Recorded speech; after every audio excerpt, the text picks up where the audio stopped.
Hello and welcome to this next edition of the Global Growth Leaders podcast series. My name is Simon Haigh and I'm delighted as ever to be joined by Henry Wang. How are you, Henry? I'm fine, thank you. Thank you, Simon. And overcoming COVID has really incurred unprecedented human and economic costs globally. Unlike prior economic crises, which been caused by economic bubble or other financial difficulties, the current pandemic is really causing serious economic damages and supply chain failures globally. Experts have warned that this is not a temporary hiccup, but a serious wake-up call for something more serious.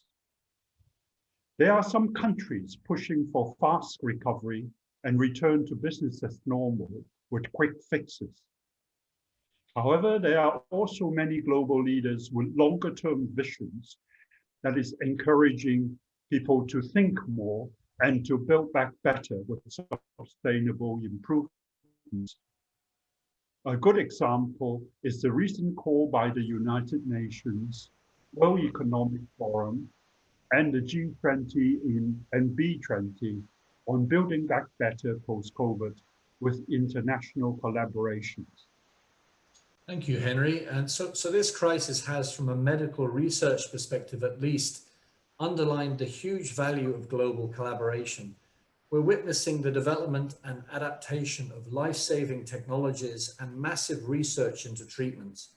We're experiencing perhaps not seen before, at least since the AIDS crisis of the 1980s, sharing of scientific journals, genome sequencing data, and clinical trials, bringing together thousands of scientists, medics, companies, and researchers globally. To facilitate greater international collaboration and understanding, Henry and I are conducting a series of global podcasts with distinguished international thought leaders from both the West and the East. These thought leaders will be discussing key topical issues, including healthcare, youth, innovation, climate change, media, leadership, and today, culture and education, and much more. And we hope that these open exchanges of views with international thought leaders from both the East and the West should help foster greater international understanding and cooperation. We're delighted that all episodes will be featured on all leading podcast channels, YouTube, and social media internationally, and more.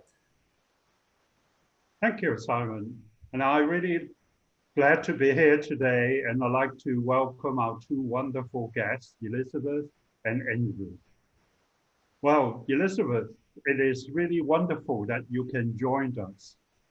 And you have had really a very impressive academic and business career. And you've been involved with Peking University, Cambridge, and also you have your own management consultancy. Maybe you can share with us some of your impressive career and your career journey today, because I'm sure our listener globally would be interested in this. Ellie? Well, thank you. Thank you, Simon and Henry, for this invitation to the Global Growth Leaders podcast.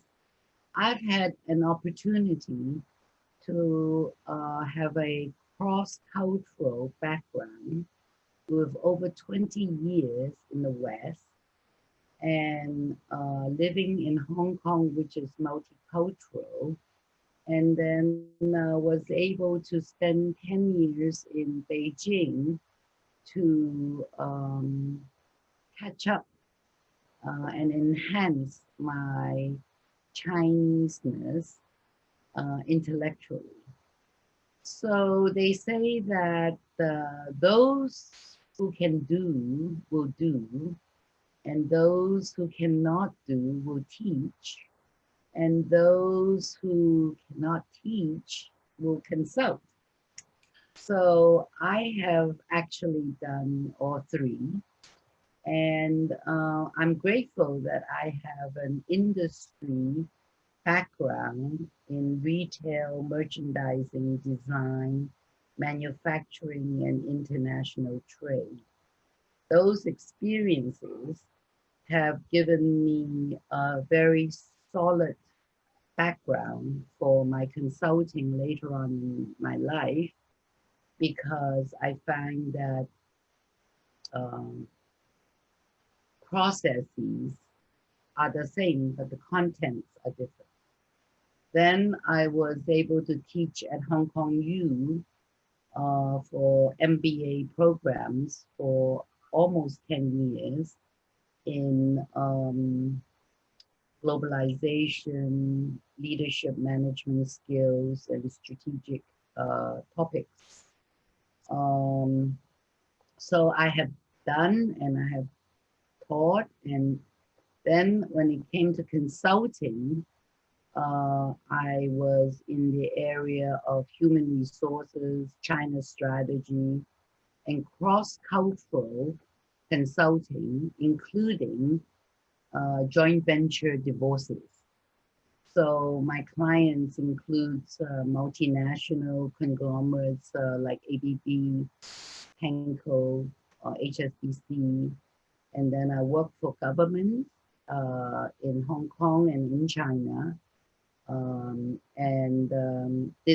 also did a lot of pro bono for nonprofit in the area of elderly care and suicidal agencies. During all those years, I was able to serve on a lot of government and nonprofit committees, which really gave me the inside look at the how different industries were operating. So that's basically my sort of very mixed background. And then not long ago, I felt that there was something missing. And I went back to Peking University for 10 years because I can speak 3 dialects of Chinese, Shanghainese, Cantonese, and Putonghua, but I cannot read and I cannot write. And I went to Peking University and did my doctoral in Chinese philosophy and wrote my dissertation in Chinese. So I'm very pleased to be more or less balanced. And then I experienced the classics like the I Ching and the 4 books, Confucius, Mencius. And I decided everyone in the world who wants to know China must know these classics. That's basically me. Wow, that's very impressive career. And you obviously very value and appreciate it globally because you are invited to sit on different boards and universities. And I'm very honored to be invited to sit with you together at the London University SOAS Advisory Board. But it is wonderful that you have also founded the SDCF, the Sinological Development Charitable Foundation. And it is very successful and you do a lot of wonderful work. Maybe you can share with us some of your key activities. Well, because it was so beneficial for me to have the experience of really in-depth knowing China after I've done my program. I started a charity that I decided this should be shared globally. And I went to the World Congress of Philosophy 23rd meeting, and I was asked everywhere to go to their country to teach. And I said, you know, just me alone would not be enough. So then I decided that, you know, countries like Africa and South America, Middle East, all these countries have no facility to know anything about the Chinese civilization. And if they do, it's very, very minute. So my charity focuses on 30% of our participants are PhD candidates and above who comes from North America and Europe, and 70% comes from Africa and South America, Middle East, Southeast Asia, where it's difficult for students to have exposure to these Chinese thoughts. So sinology, why did I pick sinology rather than what they call 国学, which is national teaching? National teaching is, in Dublin, you can have national teaching by the Irish. And in China, they have national teaching, which is by the Chinese professors to the Chinese students. But sinology is the understanding of China from the outside world. And because my audience are students from all over the world, we select to use both original text and translation. And sinology, of course, was started during the early 20th century, when all the missionaries and the trade routes, and they wrote about China and the Vatican and various places, France, have very, very good archives. But in today's world, modern contemporary sinology is not being paid attention to. So what does that mean? Is it just the classic, or is it geopolitical? I mean, I think everything to do with China at the moment is always being understood on the level of politics, economics, trade wars, etc. But no one goes back to the classics and really translate up what is this culture doing that is different from ours. And if you compare Plato with Confucius, which we can talk about later, is really very, very different. And the mentality of how people think, we call it the mode of thought, which is what my fundamental interest is the mode of thought between the East and the West. And that translates into everything that we do. And Hong Kong is one of the most prolific place with the most English-speaking sinologists in the world. So it's a perfect place for my charity to be housed.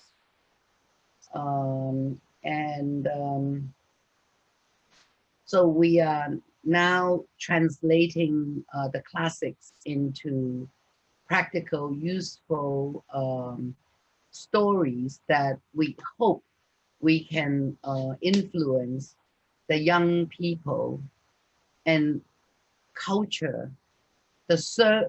Who does culture serve? I think culture serves the youth. We are the generation that has the responsibility to let the cultural aspects of the young people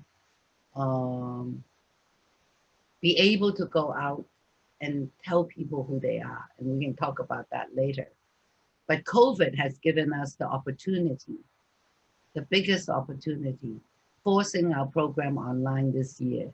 And I'm so happy that that happened, because it's environmentally friendly, it's less expensive, we can reach more people.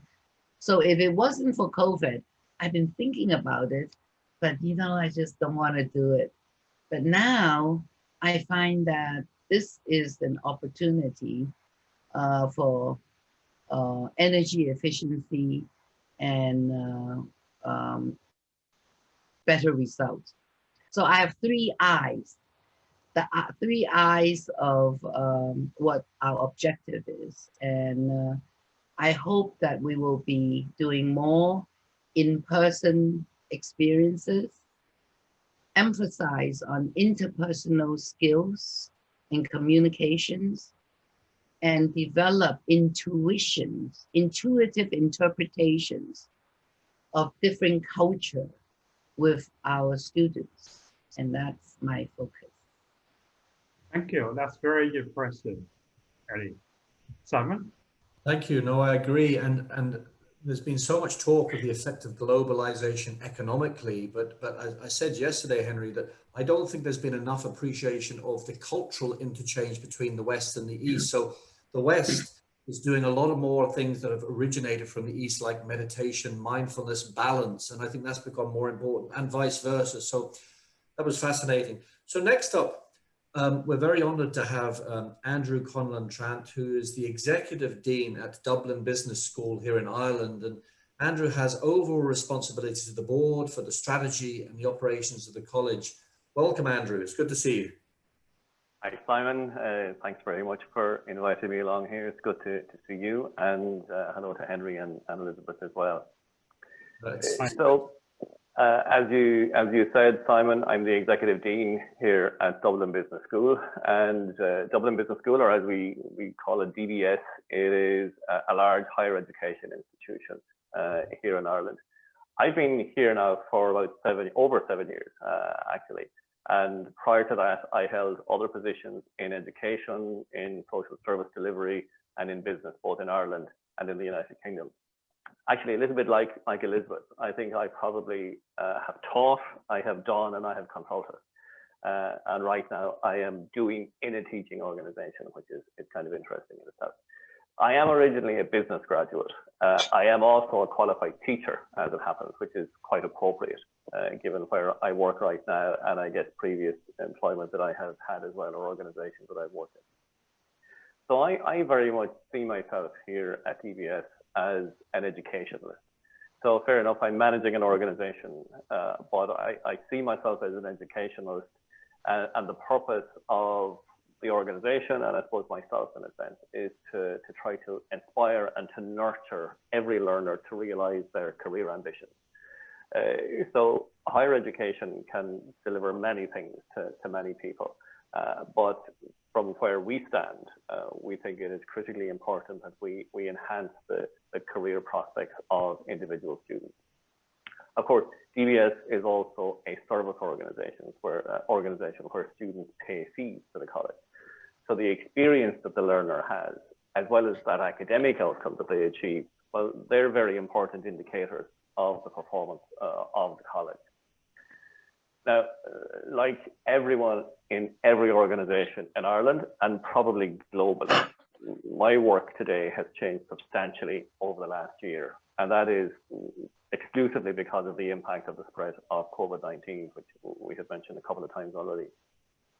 So a year ago, I was very focused on the long-term strategy of the college, and I was considering things like how best to increase the use of digital technology in teaching delivery and in student service. Or I was looking externally to potential new relationships and new collaborations. But then along came COVID-19 like that. And the immediate focus, of course, had to shift to fighting this invisible fire that was all around the place. And we had to pivot totally away from face-to-face delivery to a total online delivery. And that was very simply to fulfill the teaching obligations that we had to current students. So that was in the immediate sense. But then, of course, we had to navigate the more medium term, and we had to find a way to attract new students for the new academic year, which is going to be quite difficult for us given the proportion of our students who come here from other countries. So along with so many other businesses and so many other business leaders everywhere, I think one significant thing that I learned over the last year was the practicality of business continuity. Business continuity typically in any organization is something that you do almost for the sake of doing it for the board. So the board will always say, yes, we need to look at our risks. We need to have a business continuity plan, and you do them, and you do them well and properly. You never actually think you're going to have to put them into practice. So this year in particular, my biggest learning has been around business continuity, and I could probably lecture on that now myself. So that's a little bit about who I am anyway. Wow, no, that's wonderful. And so how, I know you and I have spoken, and I know DBS has in the past had a tie-up with a Chinese university, but how important is reaching out to a global student audience to DBS? And you've obviously said it is, and in particular with China and Chinese students.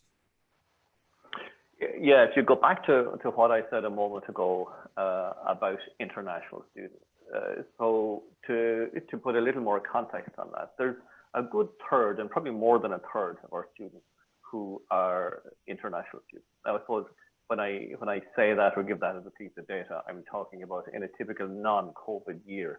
I think the academic year that we've just started could change any and all of that. But typically, there's a third, indeed heading up to 40% of our students would be international students. So you can see that there's a very significant factor there. But the presence of international students in any higher education campus it's really important. It enhances that learning experience for the student if they can interact with people from other cultures and other backgrounds, or people with other experiences. If you go back, or if I can reach back into something Elizabeth said there a while ago about getting deep back into the culture. Now, when we talk about China, typically, I suppose we talk about, economic relationships, business relationships, but it's getting back into that cultural experience, which is very important. And indeed, that can become somewhat self-perpetuating. So the greater diversity amongst the student body that we have on campus, well, the more attractive the campus becomes to other international students. And that's the way we want it, because we want to have more and more international students here. Now, we're very fortunate that we have a number of relationships with universities and technological institutes in China and other parts of Asia as well. And I have visited these institutions many times myself, and I've spoken directly with students. And I know the value that they place on taking a year or more than a year in Ireland, and particularly here at Dublin Business School. So for them, it opens up a few things. Firstly, I guess, again, there is that cultural experience piece. Dublin it's a modern, vibrant Western city. It's easily accessible geographically, and we speak English. So our students from China and elsewhere in Asia, they have integrated really well here into living in Dublin. And equally, by doing that, they have contributed to the experience of others on campus here too. The second thing then, it can provide for the international students a different approach to learning. Now, higher education in Ireland is typically discursive. It depends, of course, on the discipline and the subject area, but typically it's discursive. It's not hugely prescriptive. And it should cause, and it should enable the students to think and to push the boundaries of their own mind. And this can be really engaging for a student. So if an international student comes from a culture where their education or their higher education prior to this has been different, well, then there's a new experience there for them too. So the home environment, or the classroom teaching environment in many countries outside of Ireland, we've seen that it probably is a bit more, let's call it asynchronous in nature. And they may not quite have had the opportunity for debate that they'll get here. So there is that new experience that the student can get here. So global audiences, for us, for DBS, they're part of our bread and butter. They're a broad-based, or as they are for any broad-based higher education institution. And they're needed to enhance that student experience and indeed to push the boundaries of knowledge and learning. So reaching out to global audiences is, I would consider it to be quite critically important for us at DBS. Wow, that's a great answer. And it just reminds me, I've lived in 5 countries, and I grew up in England, and I've lived in Australia, and I've worked in the States, and I've spent a lot of time in China. And I do see quite significant similarities between the Chinese cultural psyche and the Irish, in that, education is really, really important. Education is highly prized in Ireland and in China, probably more in Ireland than the UK. The family as well is very important, and the traditional spiritual bias, I think, to the population, and that's changing obviously with the younger generation. And it would be really interesting, it brings me on to my next question, to see how Chinese education and Irish education maybe together could try and force some new way of creating some dynamism in terms of innovation or ethical thinking going forward. So maybe I'll ask this to both of you. How do you, maybe Elizabeth first, how do you see educational organizations globally seizing the initiative for collaboration? How do you think this should and could happen? Well, if collaboration what anchors collaboration, because I do joint venture divorces, is like marriage, right? So the number one criteria is trust. And I find that a lot of misunderstanding and a lot that's going on around the world now is, whether on purpose or not, people want you to mistrust each other because it's to their advantage that people don't trust each other, because then you'll trust them, right? Whoever they are. And I think that is part of the problem of these mega technology company who manipulates our children, our youth, with influencing them to only believe in them.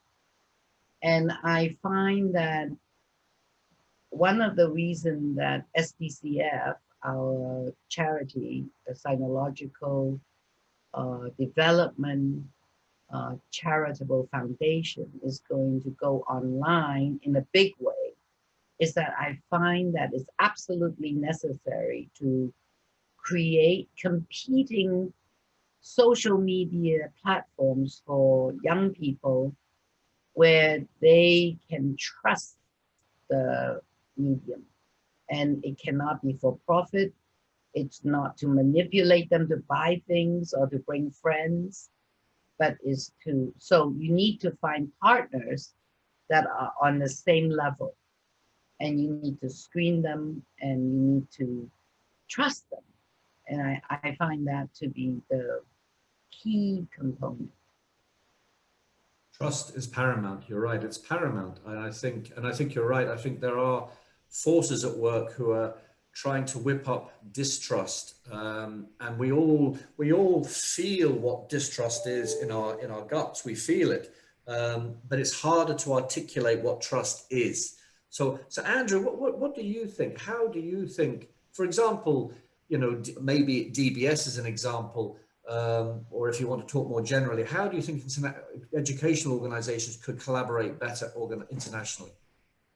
Yeah, I think just to pick up on that trust point, lastly, that Elizabeth said there, that is absolutely critical. And I have experiences in the past where I would have had collaborations, not just with DBS, but prior to DBS, where they were fundamentally built on trust and they worked incredibly well. Even when there was difficult hurdles that came along, they were just dealt with in a very open and adult way.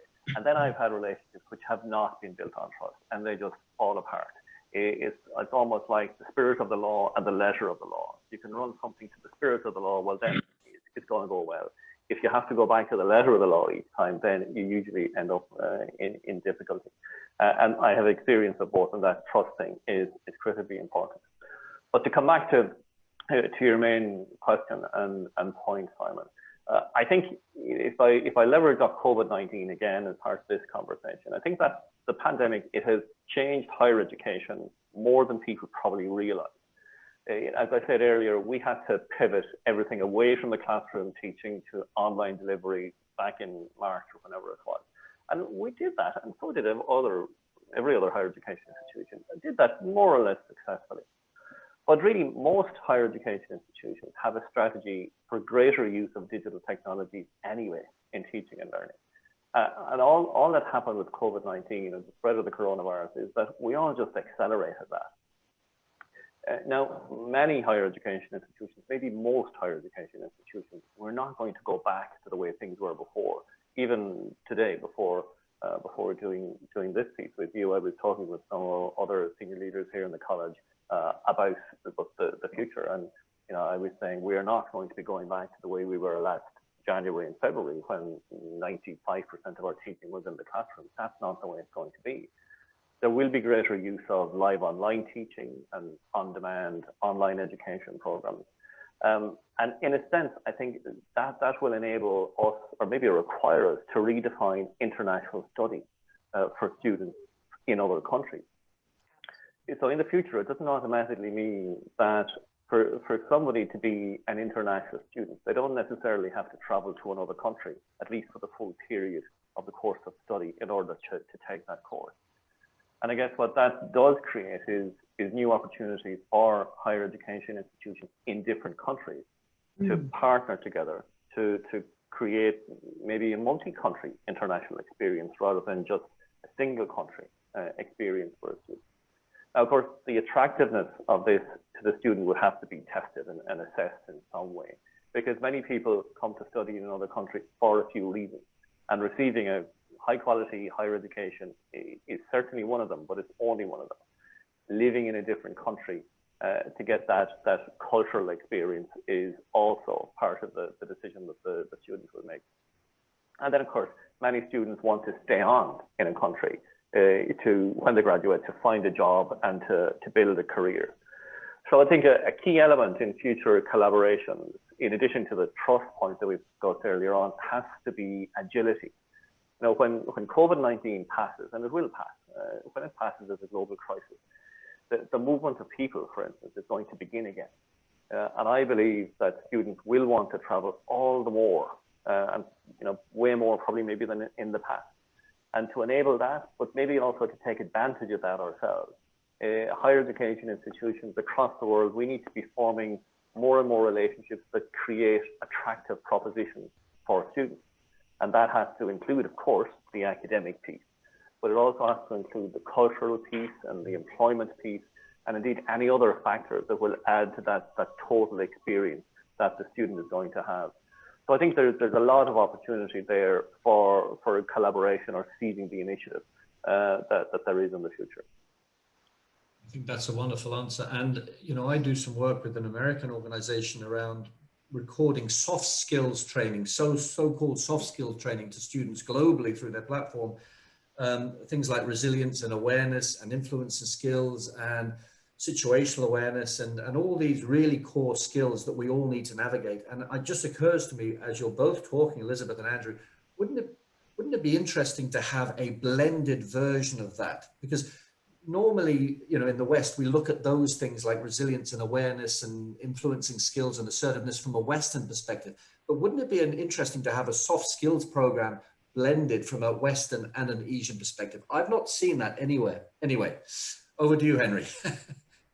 That's a very interesting idea. And I agree with you all that actually COVID have many negative impacts and side effects, but at the same time, it's opened up new opportunities and horizons. So I'd like to ask both of you, Elizabeth and Andrew, looking ahead with all these changes and the new norm, what are your top 2 to 3 priorities for cultural-led changes for your organizations? Maybe Elizabeth first and then Andrew second. Well, cultural-led changes for my organization or for the world, I think culture, the word, is a very difficult thing because a lot of people misunderstand what this word encompasses everything. And that's what we struggle with. And it's like climate, different from weather. So we said climate change rather than weather change. But every day's weather is going to influence the climate. So in the Book of Changes, in the Classics of China, the #1 book, they talk about people doing things every day without knowing it. So when we talk about corporate culture, because I'm an OD, organization development person, you talk about corporate culture and you walk into an organization in 3 hours, I need to tell the CEO what is going on. And so I asked somebody, why do you do it like that? I don't know. We've always done it like that. And aha, that is the culture. He doesn't know why. And so as I was thinking about tonight, I feel that our first priority must be to assist our young people to know their own identity, because if they don't know their own identity, they will be manipulated by the social media. If they know who they are, Socrates agreed, Confucius agreed, everybody agrees that you need to know who you are. And if you know who you are, then you're not going to be manipulated. So if I was going to have a cohort of young people from age 12 to 22 in Hong Kong, knowing the classics and going out to the world after 2 or 3 years of training like Boy Scouts and teaching people and exchanging with people the Chinese culture, both cultures will benefit, because first, to exchange with someone, if you don't know who you are, how are you going to tell people who you are when you exchange? What are you exchanging? So you must know, first of all, have an anchor, your own culture. So the Irish young person that I hope to send to see will also know the Irish, then they have something to talk about, because then they serve as a mirror to each other and learn about each other's culture. Because culture is a very funny thing. People like, it was, I think, Ruth Bader Ginsburg, who talks about the law and the court. They only talk about, they are decided based on the climate of the era. And so it's like the climate, the culture. I mean, which part of it? Is it the painting? Is it the theater? Is it the law? And, you know, we get criticized about the law in China. It doesn't exist, but actually it does. I'm not going to talk about it now. I can go on for 5 days. But, you know, everything that we do in culture, and if you want to share your culture, you have to have something to share. And so my priority, number one, is to do that. But number two, how to do it. You need to have a platform to do it. You need to build an international network of like-minded people who's going to have the same integrity and ethics and moral outlook as yourself, in order to keep these young people feeling safe. Because if you have one bad apple, it'll influence all the others. And if someone pretends to be very kind, but then they actually want to use our student, then in the end, we're going to get hurt. So that's number two. I think we have to be very careful in selecting our partners and making sure that they align with us. But then, of course, we have the funding to do all this work. But I always believe that if the project has integrity, money is never a problem. So. Wow, that's a very powerful point, Eddie. And I really like your point that, you know, we have to help the people to find their identity, and also your very important point to establish the global network. I think these are two very important priorities. Andrew, maybe you can use, based on your experience in DBS and in Ireland, and also your work in the UK, what do you like to add to this? What are your priorities looking ahead? I guess, Henry, if you look at what's happening in the world currently, in general, you know, we as an educational institution or any of us individually as educationalists, we need to produce graduates who have acquired knowledge and developed a set of skills and attributes that can be applied to many different needs. We've talked a little bit earlier about agility. Simon made reference to resilience. There are so many skills and attributes, often called softer skills, could easily be described as harder skills, but often called softer skills that people need to have. So we need people to have broad experiences and to learn from those experiences so that they can contribute to the solution to many of the world's problems. Now, I don't necessarily mean the technical knowledge or a skill to, say, develop a vaccine against COVID-19. I am more thinking about those skills and attributes that can address more attitudinal and behavioral issues, such as intolerance or inequality and division. If you look in many countries, we've seen the rise of extremes of division, of inequality. There's been an increase in nationalism and protectionism, which I can understand to a certain extent, but which can be very insular and indeed very artificial in quite a heavily interconnected world. There's another I probably to add to Elizabeth's three I's. There's a fourth I, kind of the interconnectedness of everybody. And I think it's the responsibility of all of us, both individually and collectively, to try to counter that, the extremes, I mean, the division, the inequality, and to use the skills and the attributes that we have learned to sustain an environment where each of us can live without fear of inequality or indeed the consequences of inequality. So if I try to come back to priorities for cultural-led changes, and I haven't numbered them or anything, but I think an awareness of others and the experience of others and engagement with others, well, that certainly will contribute to people's knowledge, and it will hopefully impact positively on their attitudes and ultimately their behaviors. Now, as educators, I think that's what we need to do. And this, of course, will be enabled greatly by an awareness and an experience of different cultures. And what better way or where better, I suppose, to get that experience than in higher education.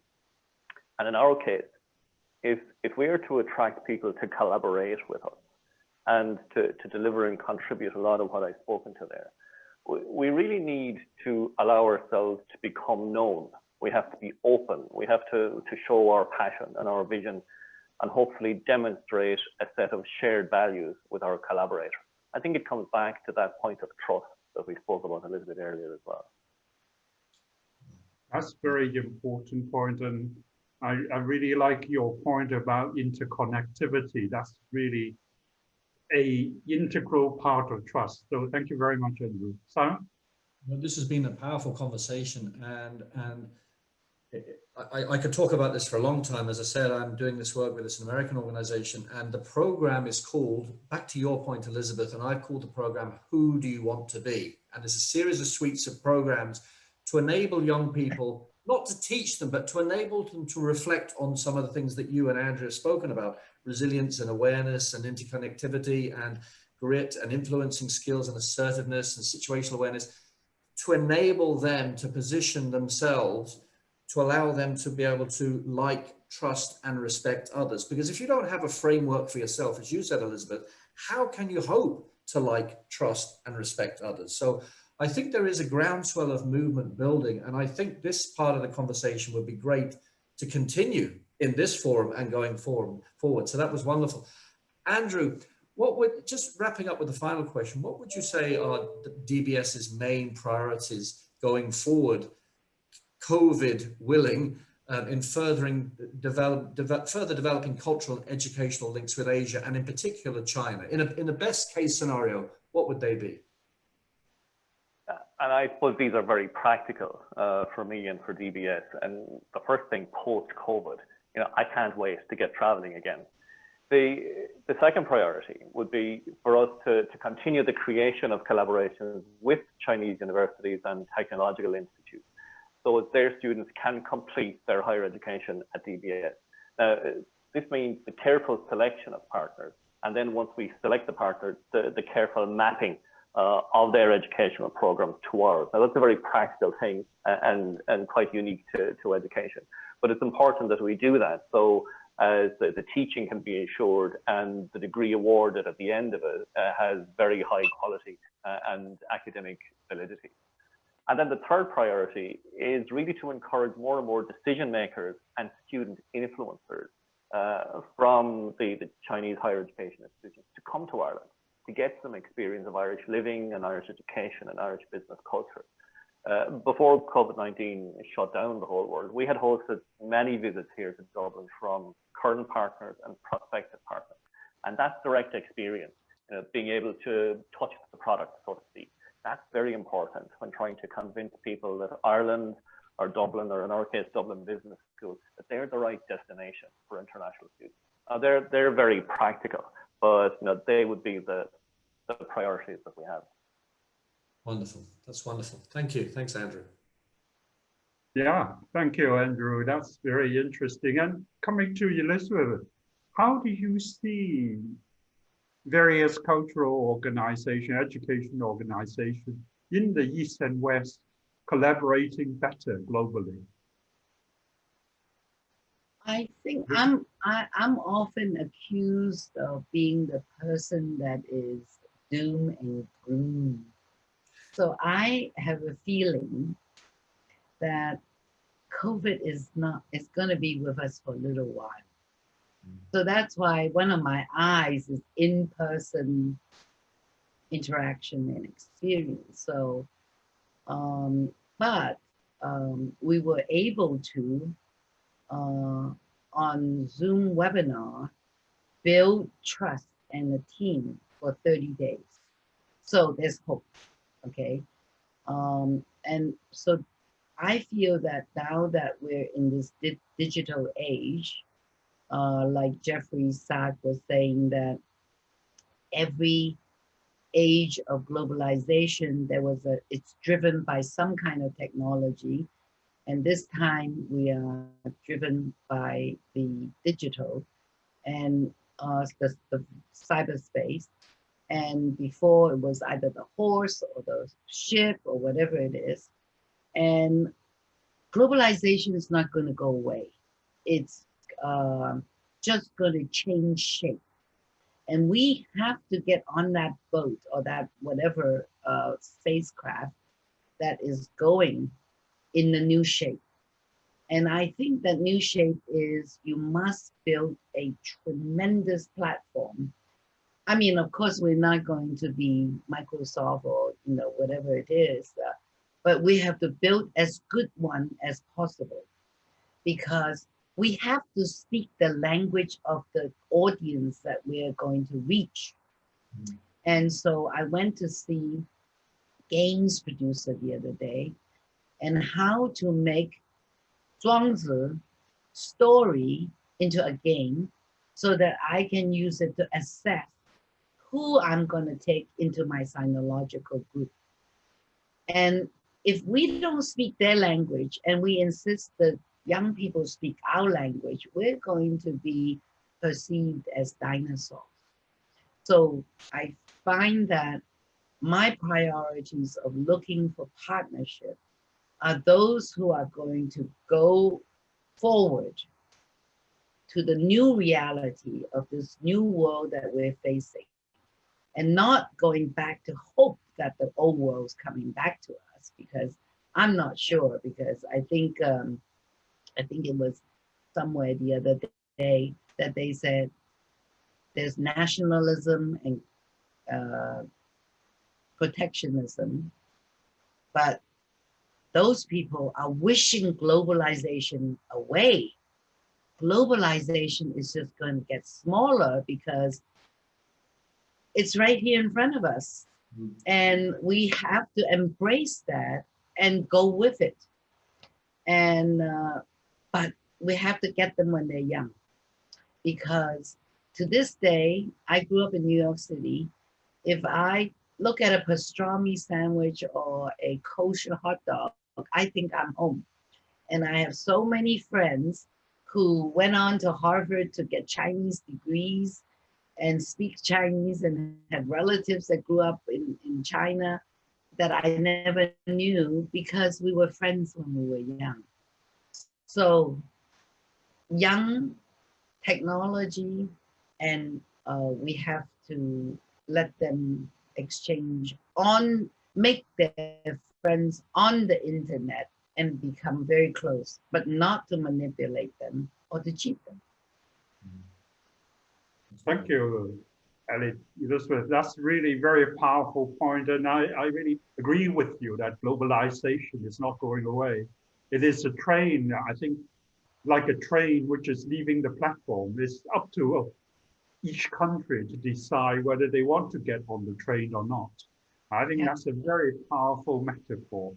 And I really like to thank both Elizabeth and Andrew for being wonderful guests and for your very insightful comments. I've really learned a lot from both your insightful comments and your great sharing.